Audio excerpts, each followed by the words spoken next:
okay? It's really mimicking human existence is what we're trying to do with this.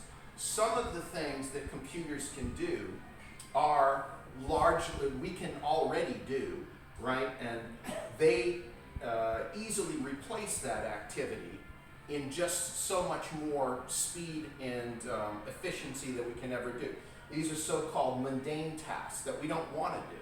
We want to replace them, right? We can actually manually search ourselves, right? If we had a big library of books over there and we're looking for information, this is how people used to do it, right? You'd take these different books that you suspected might have some information about what you'd want, you'd look through them and all of that, but that was pretty time consuming, right? So that sort of got replaced.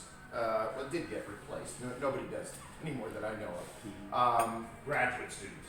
Yeah, maybe, or some intelligence that's, or some books that just aren't anywhere else but in physical print. I don't know if there's many of that anymore either, to be honest, but I'm sure there's some.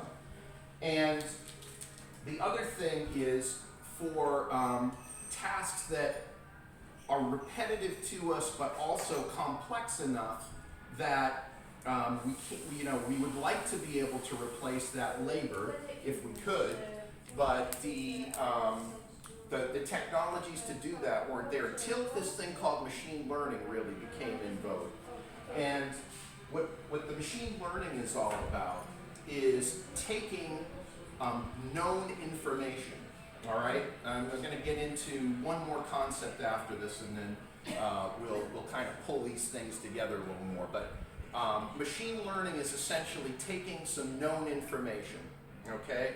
I'm looking for a cat, for example, in a photo. And I might have 10,000 of those photos.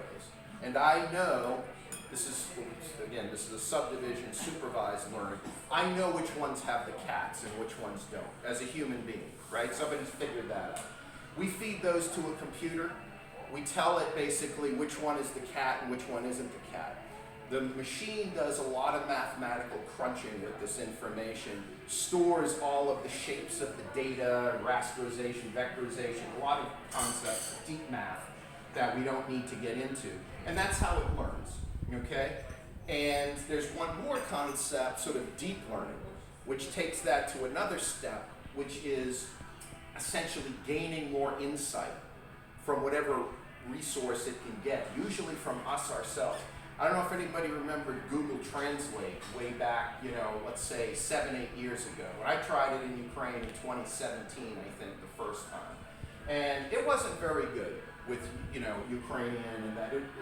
But what they did is they had a feature is, how did I do, back then? And you gave feedback to the machine as to how effective it was.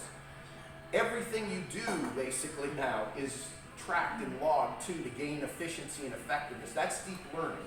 That's where things are actually picking up these additional details from you, the people that have the real intelligence, not the artificial intelligence. So this is sort of a little bit of the bedrock knowledge you need to have before we talk a little bit more about how this is shaping in today's world and impacts, etc. But first, I need some help too.